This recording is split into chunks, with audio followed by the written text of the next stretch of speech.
Hello, everyone, and welcome to the Creating in COVID Lockdown Low to No Budget Filmmaking panel discussion at the ninth Indies Film Festival, dedicated to emerging filmmakers and film lovers, running with free sessions all the way until the 30th of April. We're reaching more audiences with the support of the BFI, awarding funds from the National Lottery.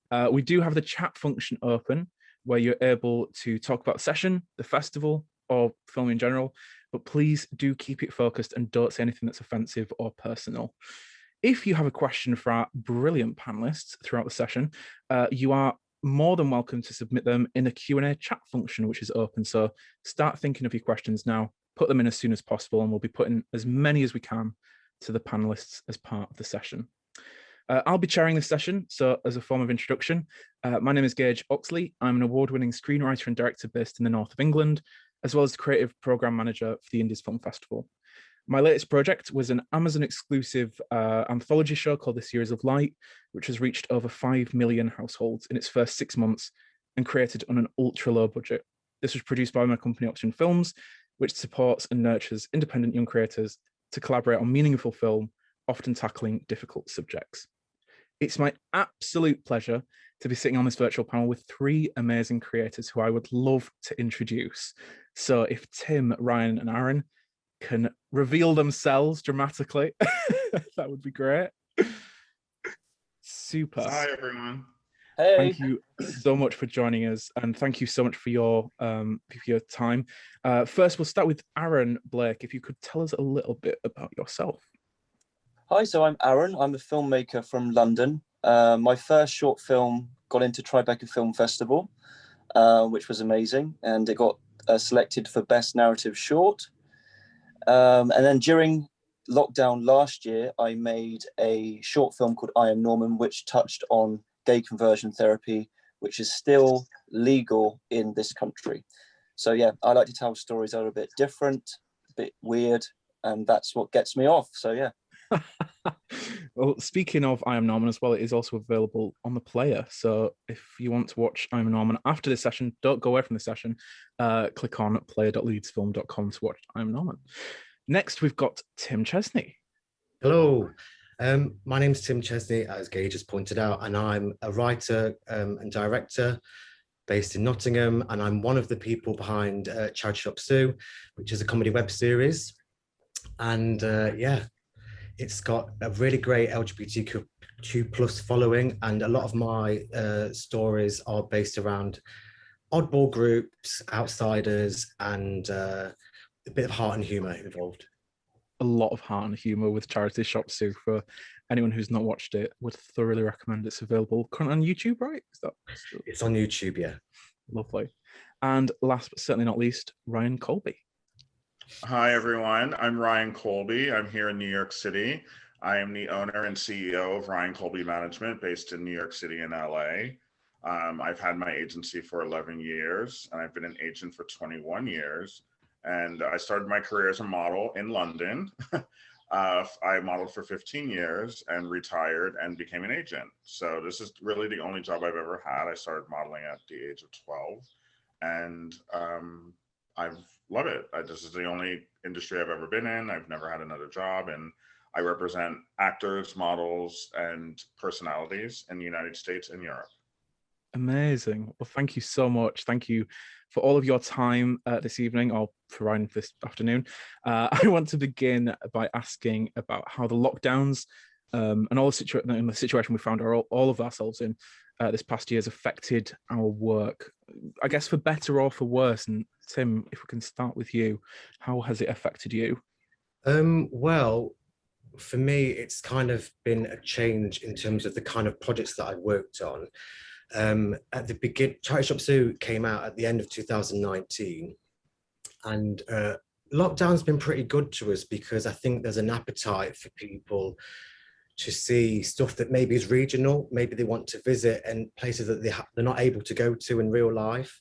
So yeah, we've had quite a lot of audiences wanting to watch the show and be in Bulwell with Sue and the gang. But in terms of the kind of work and the impact of that, it's yeah, for me, it's changed in terms of like also doing some educational online educational videos as well. And also getting time to do passion projects, things that I wouldn't usually have the time to do. So it's a mixed bag for me. It's had its ups and downs, that's for sure. Yeah, I think everyone can, can relate to the ups and downs. Aaron, how about you? Have you found it? Well, at the beginning of the pandemic in March last year, I was actually working on a comedy series, which we've been working on with Darius and Joanna Ball for about 2 years. And we were just about to send the send button to commissioners, and the pandemic hit and ruined it.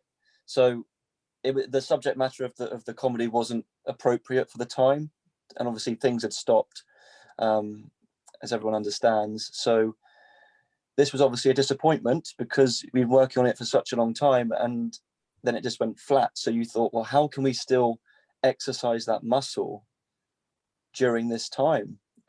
Because we don't want, as creatives, you're constantly wanting to create, and when you're not able to, it's very frustrating. And so I became aware of the gay conversion therapy being legal in this country still, which absolutely shocked me, disgusted me. And I thought, well, let's create a story with that and use the resources that we had. So Darius and I were the only two people that were on set. We were able to shoot outside when the lockdown lifted. So we worked around those sort of confinements, and I think it's very important that, when you are able to still create during a time like this, it's a great thing, and sometimes you have to think outside the box in order to do that. Mm-hmm. Yeah, I think it's forced us all to become a bit more creative, I think, and try and solve a lot of these issues and restrictions in how we can still be creative while in lockdown. Ryan, how about for you? How's things been in the States? Well, when it first started, it kind of started for me a little earlier because I deal with models worldwide, and I already knew about the virus around Christmas time because I had 2 boys that were in China on contract, and one of them was extremely worried, and one of them kind of didn't care, and one of them flew home immediately as soon as people started getting sick in China, and then the other one decided to stay because we both thought that it was going to be a couple week scenario. So I knew about it in Christmas, and I didn't really think it would ever come here. So, I spoke to him several times around Christmas and New Year's. He decided to stay. They started shutting down stuff in China. Then I started getting worried, and then he couldn't leave. So then it was like, oh, great, But then once it started coming here, I was in the middle of Fashion Week. It was like a nightmare for me because I had models overseas doing Paris and Milan Fashion Week and British Fashion Week, and I had preparing for New York City Fashion Week, and nobody seemed to care, and nobody seemed to stop anything. And so it went off without a hitch. But right when Fashion Week was over in New York, that's when the governor gets on TV. We're shutting New York City down. All of my TV gigs went away. And I wish I screenshotted the text messages. In one day, I got 60, 80 text messages from all the casting directors all over New York saying, TV shut down, job shut down, shooting shut down. All my gigs throughout March done in one day. It wasn't even over a weekend. It was one day. Wow. And it was kind of shocking. I was like, wow, in one day, I have 5 figures worth of income just goes away. Yeah. So it was kind of shocking. But I made the best of it. All the models had to leave town immediately. I think I had 15, 16 guys in town when this happened, when the governor got on camera. And within one day, they all got their tickets, left town, because he was threatening to shut the airports down. He never did it, but it was a threat. And when he said that, I freaked out. All of you get tickets to get out of town today. I want you gone by the sun by the time the sun goes down. So, so they all left town. They went back to their hometowns, Nebraska, California, wherever they came from, they all left. And I was literally alone. I was in my office, I was in my apartment, and I was like, wow, this is never, this is kind of, I guess I was in shock for a couple of days. And then once the shock wore off and I was like, wow, I'm literally alone. No jobs are coming in. I just made the best of it. I started watching stuff I hadn't seen. I redid my apartment, and I thought it was going to last for 2 or 3 weeks. Once that didn't happen, then weird stuff started coming in. Clients would started to email me saying, can we send your talent camera equipment and they can shoot our clothes for e-com and we'll pay XYZ dollars. And I'm like, well, any money is better than no money. So that's how I survived this summer. Is a lot of my guys who were a little tech savvy would receive cameras and they would shoot clothes for e-com, for ASOS, for John Varvatos, for different clothing lines, just to keep money coming into the bank. So that's how I survived. And then when the fall started in like September, then live shoots started with masks and everything and with limited staff. TV started in October. So yeah, so it kind of went back to quasi-normal around the fall. So, but there were 2 months I had $0 go into my account. And that's never happened in 30 something years that I've been doing this. Wow. That is absolutely, it just goes to show is how quick our industry can kind of just grind to a halt. I think we've all had a similar experience. For me, as Tim says, ups and downs, and at points it's felt really refreshing that I had more free time to be able to like dedicate to my creativity. But at the same time, like I think especially a few months in, I realized that I was just having no experiences, like no life. Like I wouldn't be able to go see people. I wouldn't be able to go out. I wouldn't be able to, all of these types of things that end up going into your stories and becoming inspired by just suddenly vanished as well. And for me, I became like creatively bankrupt because I didn't have these moments to rely on. And Aaron, I think it's really interesting because not only you, an actor, you're also, as you've mentioned, a writer and director with I Am Norman. You've dealt with kind of the lack of acting work in a really interesting way by creating your own stuff and doing your own thing. Can you tell us a little bit more about the production of I Am Norman and how you and Darius together created this film on throughout the pandemic in the middle of it? Yeah, so this is going to sound very strange, but it's the truth. I lost a lot of weight during the lockdown. I wasn't able to go to the gym, and to be honest with you, I didn't have a lot of inspiration to be working out. All the stress that was going on around us and the news constantly coming in, it took its toll, and you just stopped. You just were just waiting to hear, and it was scary. It was a scary experience for everybody, still is. And I was thinking, I don't know if I'm ever going to look like this again. So maybe I can utilize that too.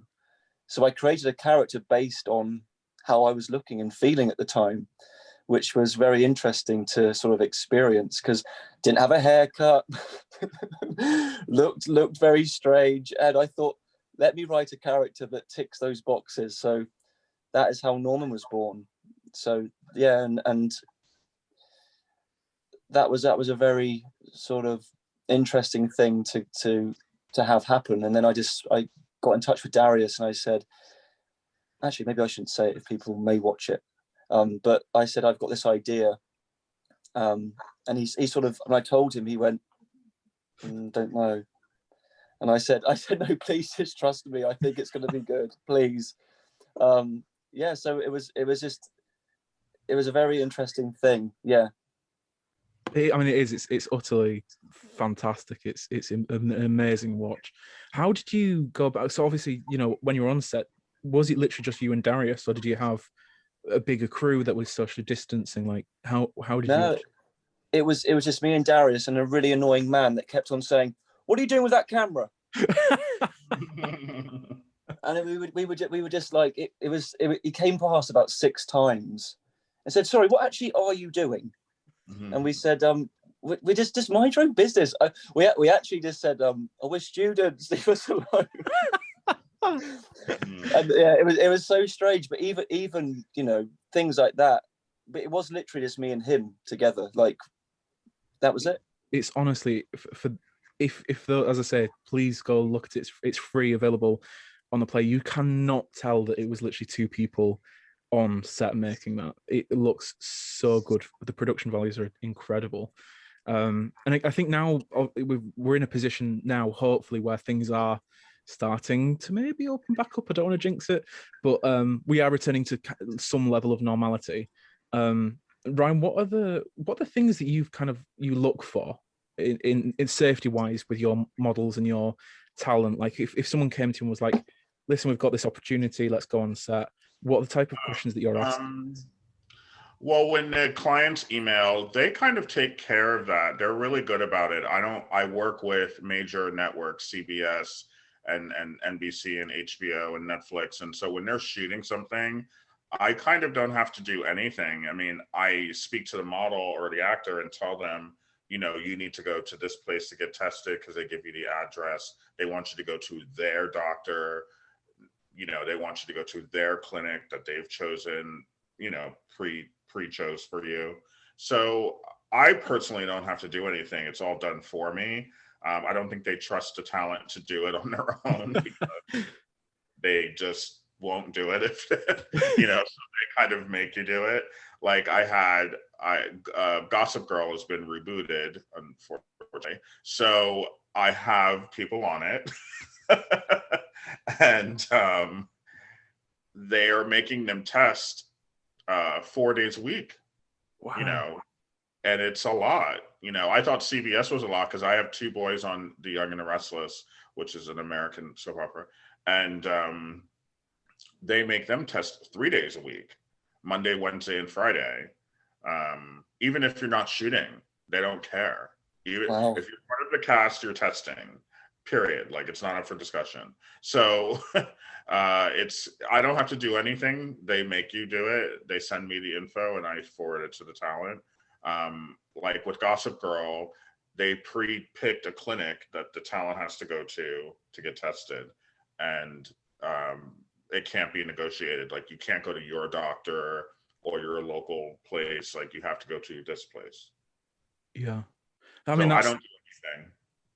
I only submit talent though that are responsible, because here's the thing, I do represent young people. They're, between the ages of 16 and 30. So obviously, some of the younger ones just don't care. So I don't submit them on jobs that are really important, especially during this time, because I know that they are probably running around on the streets and doing stuff that they shouldn't be doing. And then, so I only have been submitting people who I feel are responsible enough to just live a normal life. Like they do their normal things. They're not going to spring break in Miami. They're not, doing things to put themselves at risk.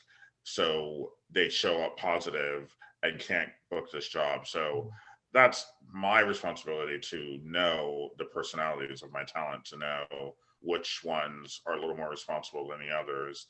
And and so far nothing's happened. I haven't had one single talent show up positive on set for any of the tests that were given to them. It hasn't happened. It did happen on The Young and the Restless to one of the actors, but it wasn't mine. It wasn't my guy. One of the guys showed up positive and he had to be removed for a couple of weeks from set. But so far, honestly, since CBS has started shooting in July, they started shooting July 15th, which was kind of they were the first television show besides Tyler Perry in America. They were the second television show, to start shooting episodes. And only one person has showed up positive since July. So that's pretty good. Hopefully that hopefully that carries on. I mean, at the very start of the pandemic, I was on set of our Amazon show. We've been working on it for 6 months, and I think similar with Aaron, it was literally down to the wire of like, we had one more day left. We had one last day, ready to press the button to submit it, and then the announcement came through. We had one more day which we had to abandon. Eventually, we did manage to come back and shoot with all the safety procedures in place. You know, all of the mask wearing, social distancing, deep cleans, and set disinfection like literally every hour or less. But it was different. The atmosphere is different. Tim, I want to ask you, especially with your recent work with RuPaul's Drag Race UK, the kind of the finale, which BBC, a little bit of money. how is that different to kind of the big sets with big money, and then I guess your independent stuff with sadly a little bit less money? Well, I think there's always those risks, and you know, like Ryan said, you have to. It's not up to the talent to worry about COVID. It's everyone else's job, you know, including directors and all that kind of thing. But for the way that me and the boys work, so Stuart and my twin brother Matthew, Stuart's a childhood friend that work on Sue. We're very light foot. So I think the beautiful thing about COVID is it's shown people that these lighter weight productions, low budget productions, we're used to all these barriers. We're used to all this kind of multitasking and thinking about locations and having to wear all these different hats in order to make these things happen.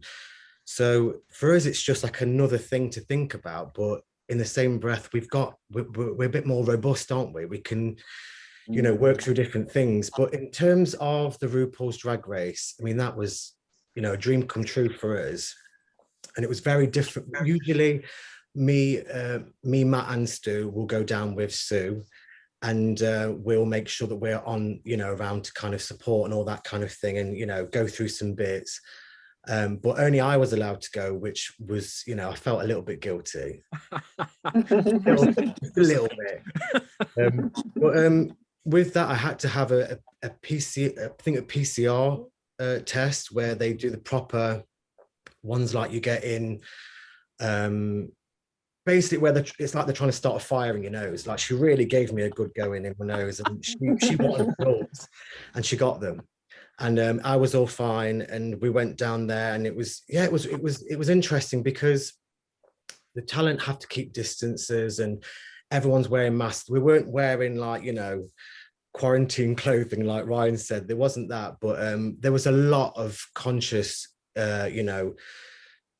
behavior of how close you can be to people. And, you know, it's on the bigger productions, it's definitely, yeah, it's a headache. But we didn't have to have that overall headache. We had the test before, we tested on the day, and we've got some other filming coming up in a couple of weeks. It's going to be the same thing. Yeah, we're already lightweight. Like I said before, we're already just a few of us doing this stuff. So and me and the boys, we actually on the same household, so we're all, you know, it's like when you've got those smaller crews, it's just a lot easier to kind of, you know, go out there and do stuff. And we did some filming over the summer with Sue for socials, because we needed to keep the appetite there, because the YouTube series was doing things, it was, you know, blowing up on TikTok, and people were ripping the videos and putting it on TikTok, and we're like, what's happening, you know? And you know, that's been an interesting change in terms of the industry, I think, as well as, you know, things like TikTok and how they've changed the way that people are looking for content. It doesn't always have to be these massive productions. I've been so entertained by TikTok. Yeah, I just got TikTok 2 weeks ago. I was one of the people who did not want it, Yeah. but it's here to stay. And I'm just You've got to learn a dance now. You said that you've got to learn a little dance routine. I'm just going to deal with it. And I got it like 2 weeks ago. And I must say, like, I've watched, you know, I scroll through, and some of these people are freaking creative. They're really, really creative. They are coming up with like these 60-second scenarios that are really thought out and good. They are, and it's amazing to see how much entertainment's on there. And like you say, there's so much resourcefulness going off with these, especially younger people. And I've been thoroughly entertained, more than I have done on some stuff on TV, if I'm honest with you.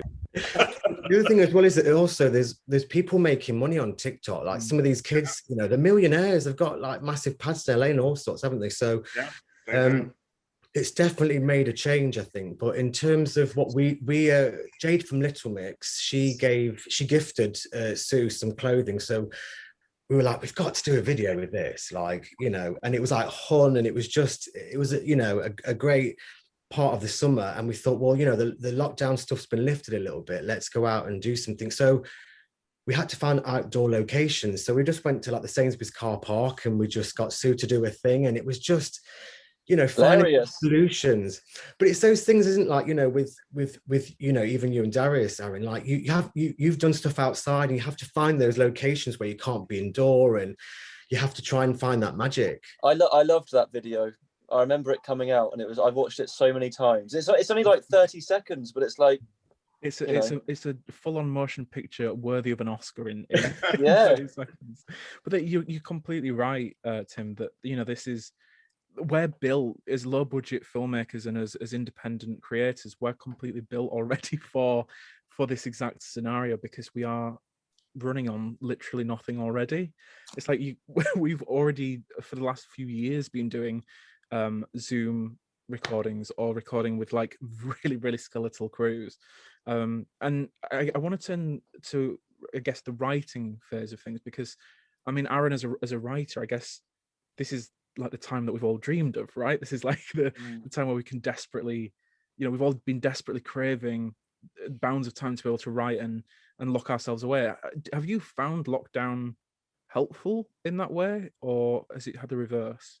Yeah, so the groundbreaking thing that I experienced was to live in an expensive city like London, or anywhere really that's expensive or not, to survive, you have to pay rent. So you get a job at a hotel or a restaurant, and it's not what you want to be doing, because your real passion is something else completely different.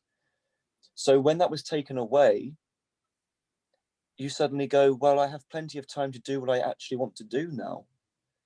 And that can be daunting and scary, because if you don't do it, then it makes you question things about yourself.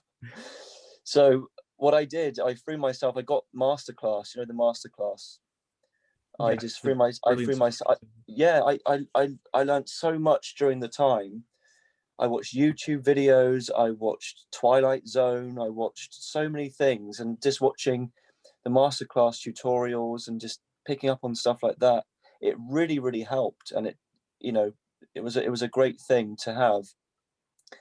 And I put all of that into writing and ideas, and what makes a script good, and what this, and it was a really great thing to have that time in order to do that, because if I didn't, I'd still be working at the hotel and making an excuse. Yeah, I think it's amazing, and it's something that I think, especially now we've had that time, and hopefully that time is still present for people to be able to think, actually, now I don't have to do the commute, I don't have to go into work, I can actually build my craft and explore new avenues. Yeah, and it's been very successful, because I didn't think it was going to work at first, to be honest. I was like, who's going to sign on to Zoom and watch these? And you'd be surprised. Yeah, absolutely. They were very successful, and we do them live. Like the master classes that you watched or whatever are recorded over a week's time. Like I know Christina Aguilera did hers, and I know it took a week because I never makeup artist, so I know how long it took. But it takes days to shoot. Ours are live. Our master classes are happening at the moment. They're 2 hours, and you learn everything live. Yes, we'll record them, and you can watch them again, but they are live. So that was the twist that he did that people liked. People liked it, and they're very successful, and we do them every weekend, and people log on because of the pandemic. I mean, it's, now that people are going back to work, they're still loyal. The ones that were with us in the summer and the fall when they had no choice and they could not leave and they could not go to their office buildings, et cetera, they're still coming on. Some of them are doing it at their office. They're sitting in their cubicles and they're watching our masterclass. So it's kind of funny. I think it's great. And Tim, do you have any advice for those who are really just starting, like entry level emerging people who are not normally facing a massive challenge anyway, like coming out of university or film school or things like that, but coming out of film school and coming into this world is a completely different ballgame? Do you have any kind of advice or guidance to those trying to seek a work in this industry?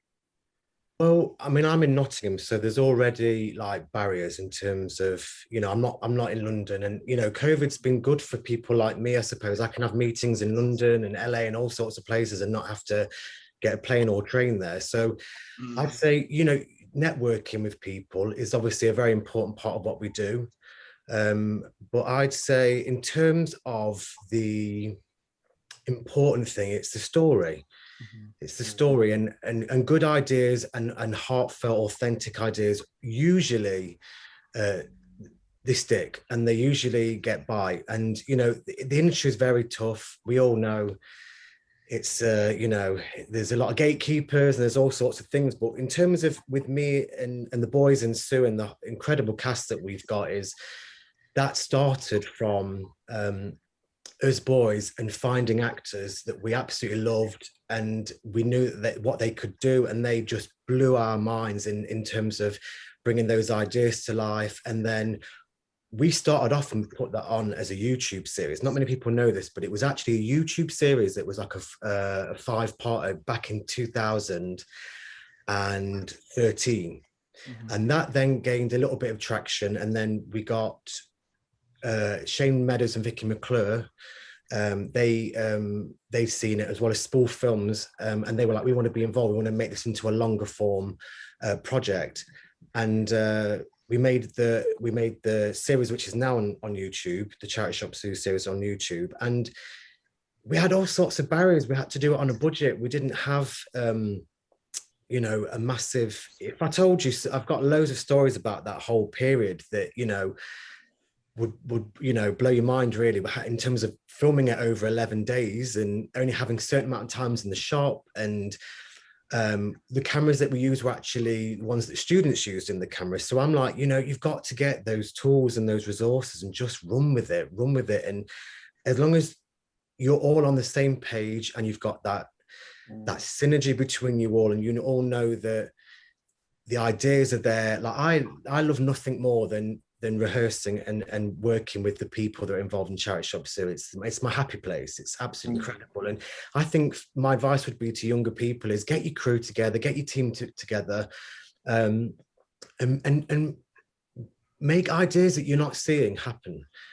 Sue was very much for us the creation of things that we wanted to see. We wanted to see a character like Sue. We wanted to see that world of a charity shop. We wanted to represent Nottingham. And, people have said to us over the years, oh, why Nottingham? And they've, but we stuck to our guns and we were like, no, we want to put Nottingham on the map, and there's a lot of stories to be told. And I think when people tell stories that they know, it's a different thing. It's a different thing when your heart's in it. Doesn't matter what genre it is, when you have an experience behind what you're doing, that's the stuff that you'll feel like we've got something here, we've got something really special. So that would be my advice is, get whatever kit you can, get your crew together, get people that understand you and know your vision and know how to help you make that happen. And then, just do it. Don't wait for permission. Yeah, here in the fashion industry, they did the same thing. I mean, by May, the lockdown happened in March, but by May, all of these big labels were like, look, we have to shoot our content. So we'll just kind of have the models do it. They would ship the camera and the light, not so much the cameras. They did a few cameras. Mostly it was the lighting equipment because everyone has these iPhones that are really good. So they mostly just shipped the lighting equipment to make sure it looked good. And, they would get paid, $250 a day to shoot a box of clothes. So they were trying to do something to keep their labels open, keep their websites current, and keep the models occupied. So I was all for it. I thought it was a really creative idea because I never would have thought of that. I just assumed we're done until this is over. But then they were like, no, we can shoot it. We can have the model shoot it. I was like, oh, cute idea. Let's see if it works. And it worked. Some of it looked amazing. Some of these models are not playing. They came up with these ridiculous poses and lighting and looks. I was like, this looks better than when you did it in the studio. It's a really good point, is that, realistically, given the output to be able to do it, and as you say, phones are great, iPhones are great. If you're a filmmaker out there thinking, I want to make something, that I've got a story that I want to tell, do it. Find the people around you that have that same passion and energy. Get an iPhone and do it. Well, I think as well as all that, a big thing that's come out this year is the importance of mental health support, or general welfare and well-being on set for both cast and for crew. And we're seeing productions returning, which, while safe, it can still be very overwhelming or intimidating if you're having to be in a room with loads of people, or even worse, are restrictive to those with health conditions who are more vulnerable. And Aaron, I wanted to ask what your opinion was on the future of film when things do start returning. Will things go back to normal? Should things go back to normal? Should we take things that we've actually learned from this? I think going through this whole experience that we've all been through, I think it would be a great shame to move forward in a way that we haven't taken any lessons from this. So even down to casting and stuff like that, I think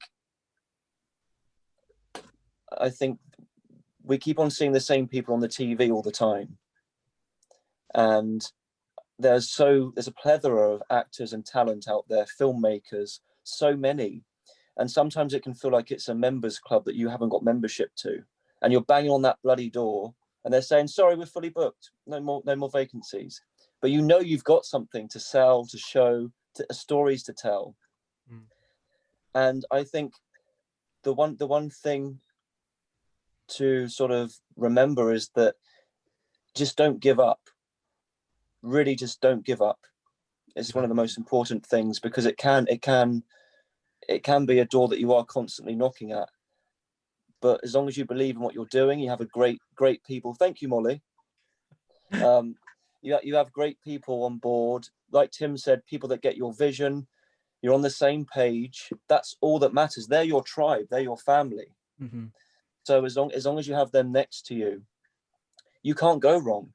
And I said to Tim a while ago that things are changing.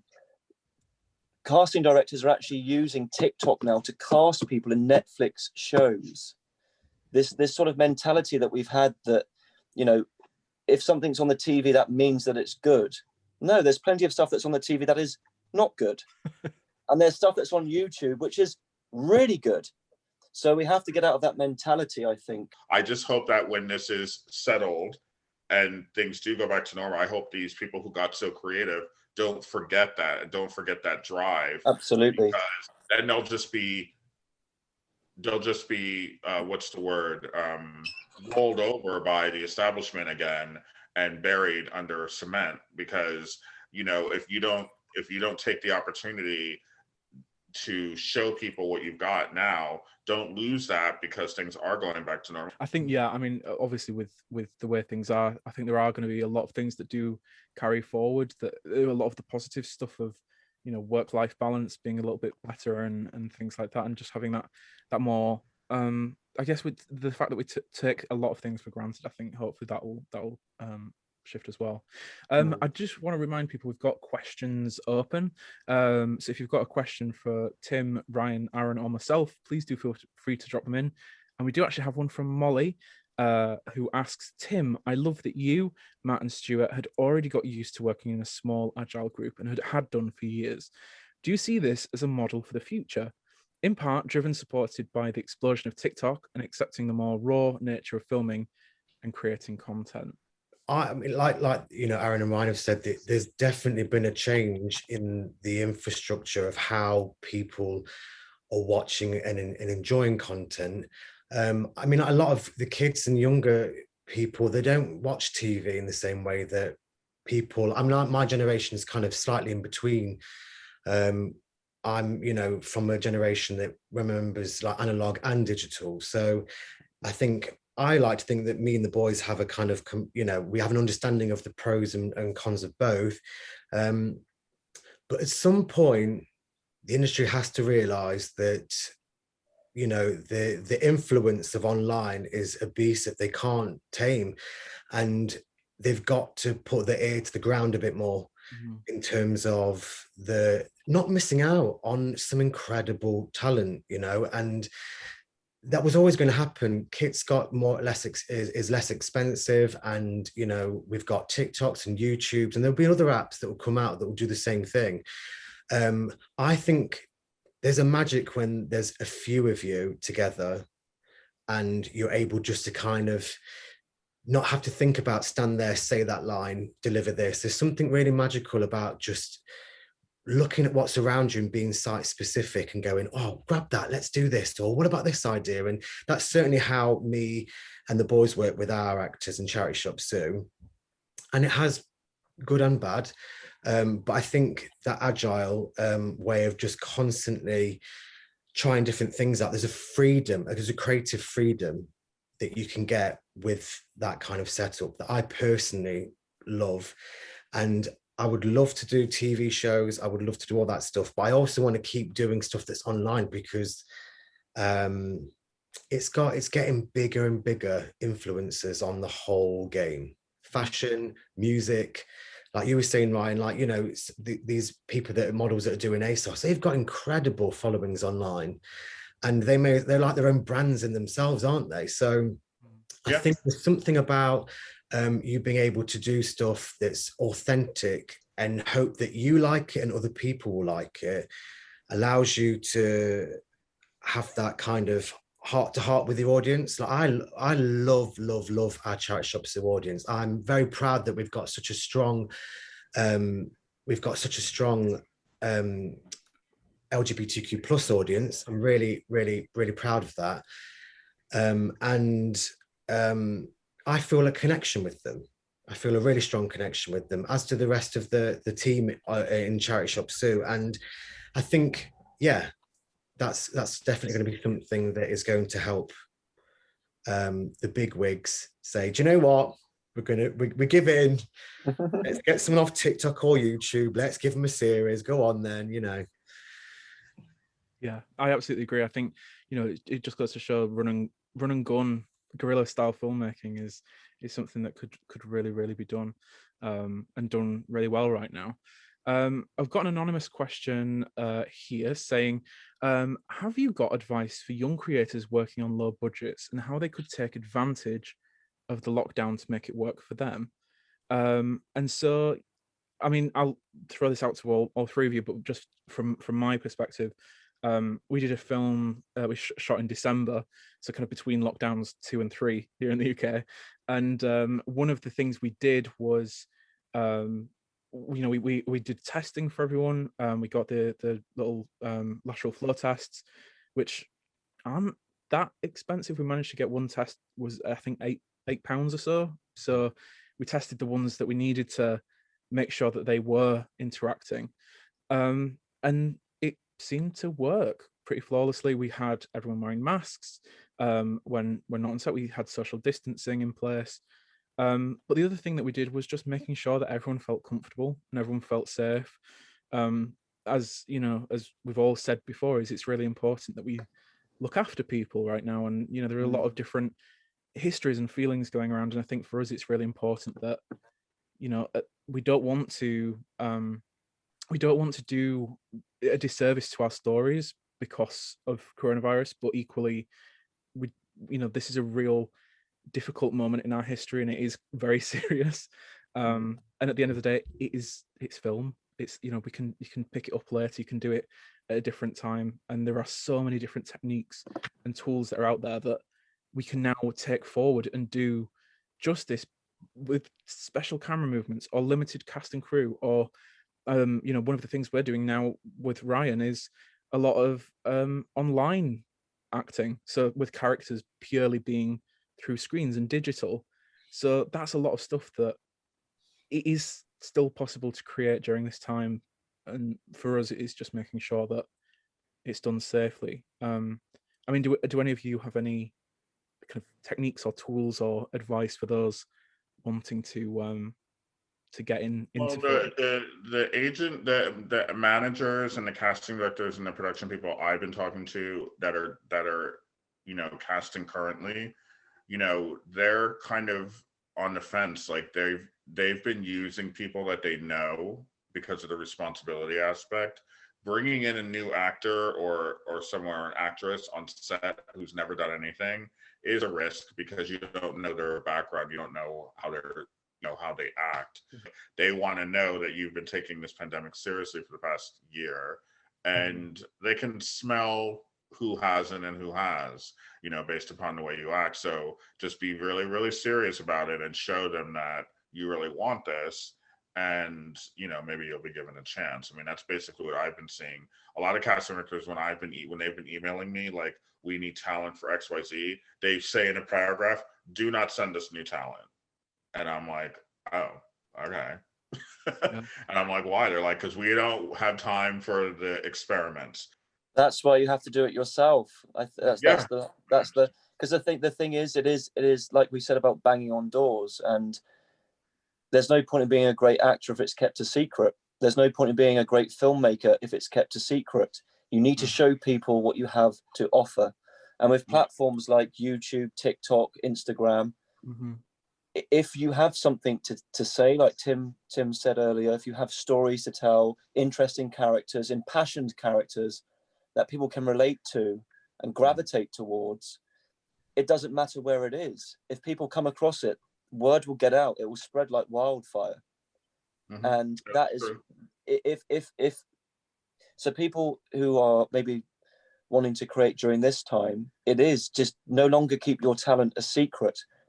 Don't be disheartened thinking, oh, this isn't on TV though, it's just going to be on whatever. You have to just do it. You have to start. And that's the one big thing I would say. I would rather speak to the person who, ran around like a chicken in the streets filming a cute little short film or whatever they did, because that takes guts. Because, people are, it takes guts to do something that, your mom's going to see, your dad's going to see, but who else is going to see it? It takes guts to do that. So I'd rather speak to that person than someone who's just chilling and waiting for HBO to send them an 80-page contract. Yeah. Although if HBO is watching, please can you send us any contracts? Thank you. I think it's really good advice as being proactive. And one of the questions actually, I guess, talks a little bit about that. This is from Nick, who asks, what would you suggest as a starting point in getting new content started, and what would be the best way of getting it out there? Now, I know, Aaron, obviously you've had your content on Prime, through Tribeca and film festivals, and also on YouTube. And Tim, I guess is similar with you. What is that process now? Has that changed with everything being online? Well, I think there's certainly been more time for people to watch stuff, which has been great. And like I said before, lockdown has been quite good for us and Sue. Because you can watch it on your telly, can't you? Put YouTube app on anyway. So, but yeah, in terms of the places and the process of putting it out there, yeah, there's plenty of things. There's plenty. I think it's finding the right place. It could even just be Instagram. You've got things like IGTV as well. It depends on the length, depends on the kind of format that you're using. It depends on the audience that you want. I think the more filmic stuff is pretty nice on, Amazon. I think that's a great place for that. Sometimes with serious stuff and comedy stuff, especially, YouTube's a great one for that. And if it's like, like artists like Benny Drama and what's the other guy, Jordan Firstman. I mean, they have absolutely owned. And Megan Salter, I hope you know these people. Like they're American comedians. They're absolutely incredible. And, I'm sure there's going to be all sorts of stuff coming their way, from starting off on Instagram and doing these little clips, and they put stuff on YouTube, and they have a huge audience, and their stuff is incredible, so resourceful. So yeah, I think you definitely have to assess what your audience is and the best fit for it, and look at other people that you aspire to and say, well, they've put that on there, and talk to other people in your networks and find out where they're putting stuff, and just see what flies, basically. Yeah. And Aaron, I guess, with I Am Norman, you did such a phenomenal job of building that kind of that tension and the hype around the premiere of it, and getting press and stuff like that. Has that been easier with a pandemic in the background? Have you been able to reach journalists and people better? I think because people are they were sat at home. They're not so much now. They're out and about. But at the beginning, people that were, usually at offices, high-end people that have big jobs in big production companies and stuff, they were at home. And some of their stuff had come to a halt. So they're more inclined to look at what you were talking about and sharing with them. And, you've got to, I don't want to say hustle, but it is hustle. You've got to make some noise. There's no point in doing something if you're not going to let people, and don't be scared to be good. Sometimes you hold yourself back because you're, I can't really do that, or we're only shooting this on an iPhone. Oh, I don't know. But no. Believe in that iPhone. Believe in the shots that you're capturing, and you'll come up with the goods. Believe in it. And I think, have that eye. Look at other things that are successful. Look at things that do work, and set your bar to that standard, if not higher. Don't be scared to be good. That's the one thing I think is so important. Yeah, I really agree. And from my 2 cents from everything and echoing what everyone's just said there, is right now is a really great time to be making and releasing content, because as Tim says, Charity Shop Sue got a fantastic audience because people were sat at home, no new content was coming out. They'd exhausted Netflix and Amazon Prime. It's like, well, let's see what's new and what's out there. And so this is a really, really good time to start kind of looking at that. And what I would always say is, if you're using your voice, if you're being authentic to who you are and making sure that your story is true to your voice and what you want to say and tell, then people will find it. People will get it. If you send it out to them and they see it and they can feel the passion and the energy that you're bringing to that story, they will stick with you, and they will kind of support that journey. So I hope that answers the question of, like, of how to get things out right now, because now is a really, really good time to be releasing content. And also to release content, you have to be really fearless. You have to hear 99 no's, and you have to be able to handle that. You can't be scared. I mean, you can be the best filmmaker, the best singer, the best actress, but if nobody hears you and nobody sees you, who cares? I totally agree with that, Ryan, because I think that you can, certainly with us and Sue, we've had like a lot of rejection, for want of a better word. And I think sometimes you have to take that power into your own hands, and you have to also, like I said before, you don't have to wait for permission. But also that belief, like you said, Aaron, as well, is really important. And that, I think, what you said as well, Gage, in terms of the passion that you have for ideas and things that you care about, it should transcend through the work. And you can be a bit more bolder on things like YouTube. You can be a bit more riskier on and putting things on Amazon. I think you don't have to worry so much about, is that politically, relevant? And, I think there's something with the stuff that is in Sue, and even the stuff that I've done with the short film that I was involved in for Panya Banjoka, who's a poet and activist in Nottingham. With COVID, has been one thing as filmmakers, but also we've had some incredibly poignant political moments in this year that I'm hoping will still be around and will still be conversations happening. So COVID's one thing, and also getting your voice to people, but also being not afraid to tackle subjects that actually are really important to you. And I think as filmmakers, we always want to make a difference, don't we? We have this thing of, like, I'm going to change the world. And that's probably one of the reasons why we like to do what we do. And I think that making sure that you really care about the subject and you support the subject, and everybody involved cares about those subjects, is also really important in making that something that touches other people. Definitely. Massively. That's such a nice point to end on. I completely could not agree more that, things have really been difficult this last year. That no one's saying that they haven't. Where I guess we are very privileged in the fact that we still have that voice. We still have the stories to be able to tell.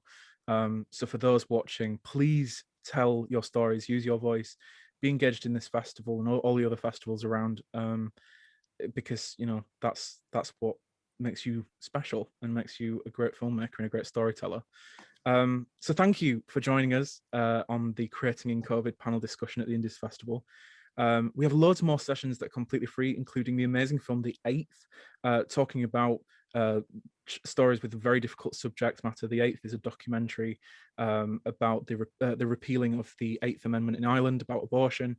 We also have a live director Q&A tomorrow, so please do join in on that. We've also got post-production manager Gemma Nicholson, beloved films like Harry Potter and Batman Begins, joining us tomorrow 1:30 in a free event, and script supervisor Natalie Shakluna, who's worked on shows like Peep Show and Sex Education, tomorrow at 4 p.m. Again, completely free. Make sure to follow us. Sex Education show. It's amazing. I honestly so excited. One of my boys turned me on. And I was like doing emails and I was watching it in the background. I was like, what is that? It's so offensive, but I just thought it was so good. You'll have to check it out tomorrow, Ryan. Honestly, it's great. It's at 4 p.m. Here on our YouTube. So make sure to follow us at Indies Festival and keep the conversation going on Twitter using hashtag Indies2021. For now, thank you so much, Tim, Ryan, Aaron. It's been an absolute pleasure. Thank you. Thank you. Bye.